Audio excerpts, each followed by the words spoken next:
Toyota 1000 Desert Race got underway in Freiburg yesterday with the car and motorcycle crews faced with a tough 480-kilometer slog to the overnight stop at Taylor's Pan. Barry Himan back in action minus a big toe. Richard Schilling debuts a new high-tech race car imported from America.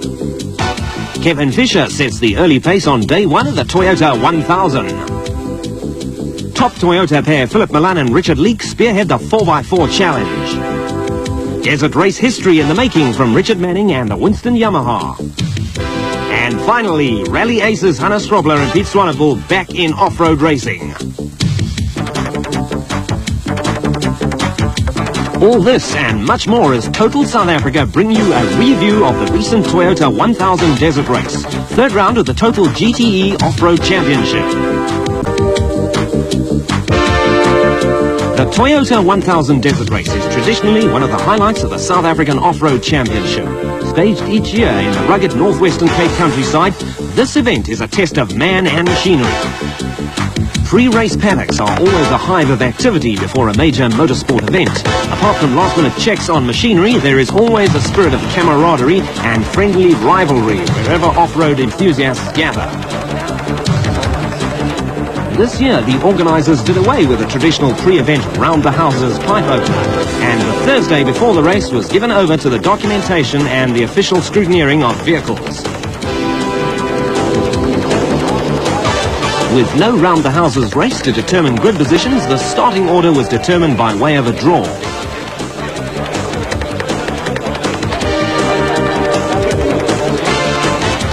The Toyota 1000 Desert Race takes competitors on a two-day loop between Freiburg and Taylor's Pan. Clerk of the course, Peter Monsieur Wilson, predicted tough times ahead for the crew. Conditions are going to be very dusty. They haven't had rain down here for quite a while.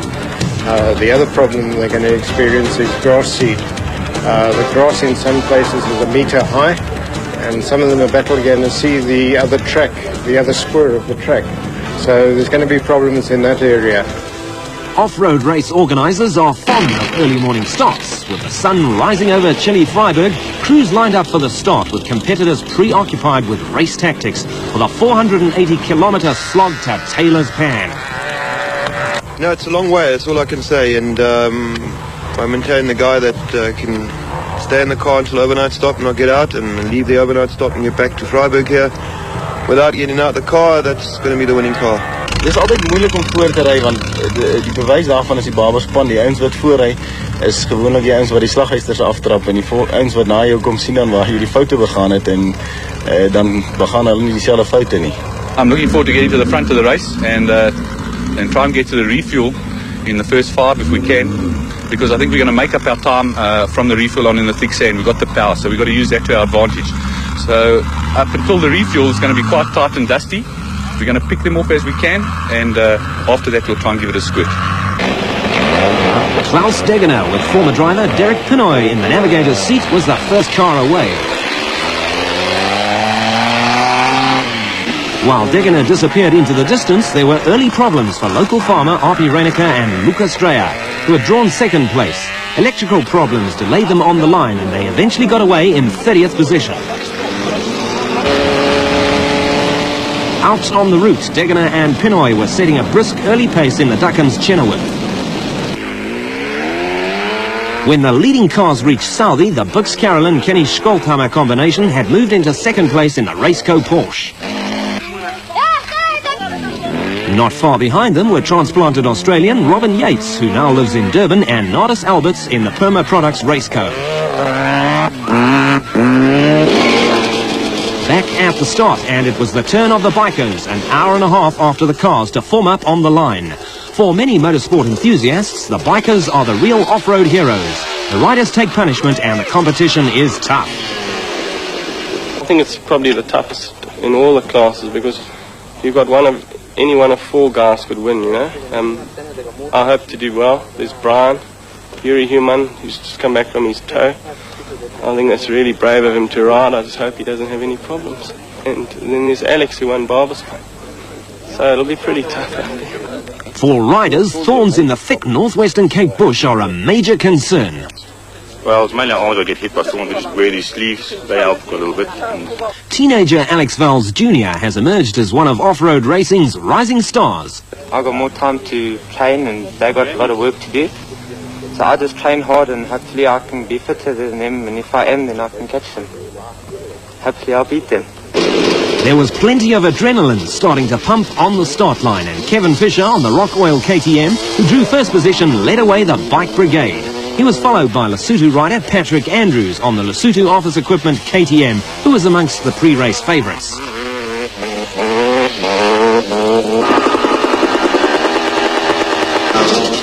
Also amongst the pre-race favourites was John Hodgson, but it was Kevin Fisher who had to find a compromise between an early pace that would keep him ahead and one that would conserve machinery.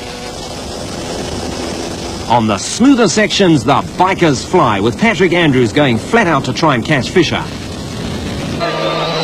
Richard Manning on the 200cc Winston Yamaha was making his intentions clear early on, and at Southey was involved in a great dice with Kevin Tebbett on the 500cc Honda. Leading the 250 class at Southey was Yanni de Bruyn on the NGK Team Green Kawasaki. The famous riverbed section on the way to the Linnepen service point saw Bux Carolyn and Kenny Scholthammer in the lead in the Porsche-powered Raceco. It was good to see former National Rally and off-road champions Hannes Grobler and Pete Swanepoel back in action, and they were leading Class 6 for 4x4 vehicles in the Nissan One-Tonner. After their delay at the start, RB Reinecker and Lucas Dreyer were carving their way through the field in a BP Ford, while Castrol Barberspan 500 winners Alfred van Vieren and Piet Pelter were again a model of consistency in the Class 5 Toyota Hilux.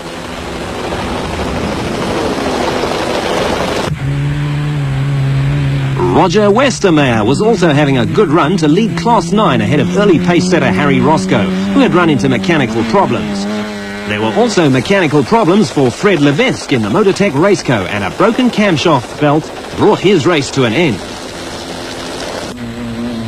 In a homemade special that took him just 4 weeks to build, Wolf Peter Fumfe was leading Class 10. On the bike front, Patrick Andrews scattered a few four-legged local inhabitants as he arrived at the Dinnerpen refuel, 180 kilometres into the event, just ahead of Errol Dalton on the Bird Paradise Kawasaki.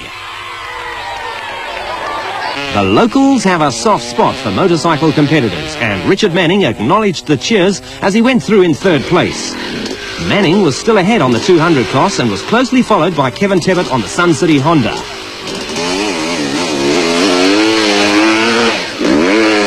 While one local demonstrated horsepower of a different kind, Yuri Himan appeared to be unaffected by his recent foot operation and was running in a steady 7th place.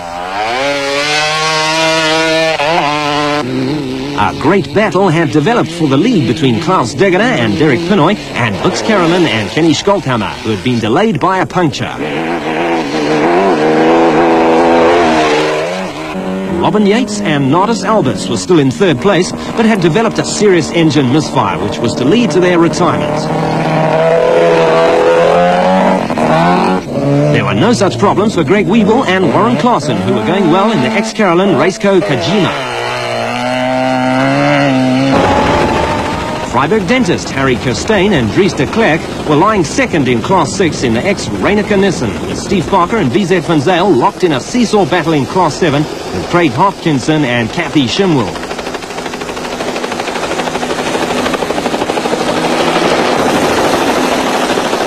For the bikers, running out of petrol was a common problem. Leader Patrick Andrews was one of those to suffer, but Errol Dalton sportingly stopped to lend a hand.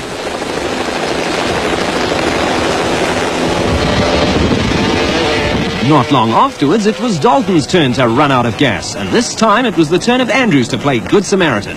It was indicative of the sportsmanship that exists between off-road racers.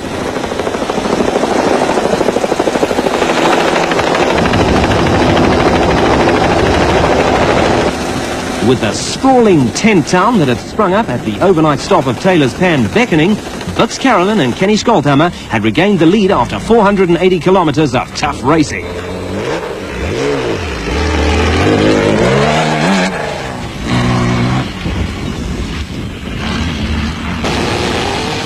Carolyn and Skolthammer were still being chased by Klaus Degener and Derek Pinoy, who provided for some drama on the run into the finish line. Degener and Pinoy trailed in 20 minutes behind the leaders.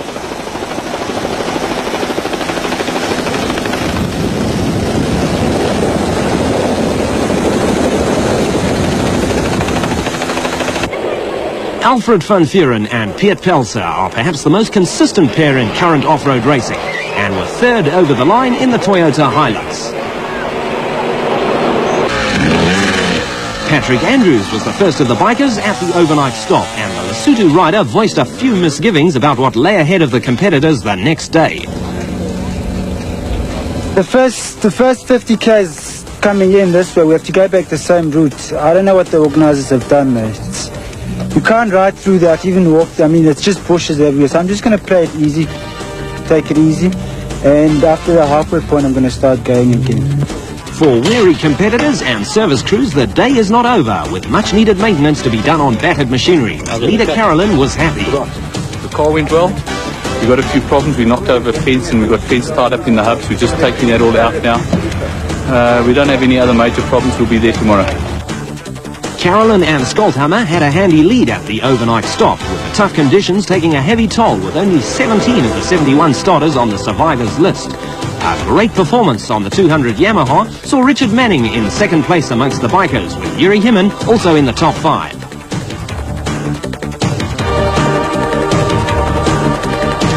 After a tough day of racing comes the time to relax in front of the friendly campfire, with no shortage of yarns there for the telling. This is part of the lure of off-road racing, but most could do without the inevitable pre-dawn wake-up calls.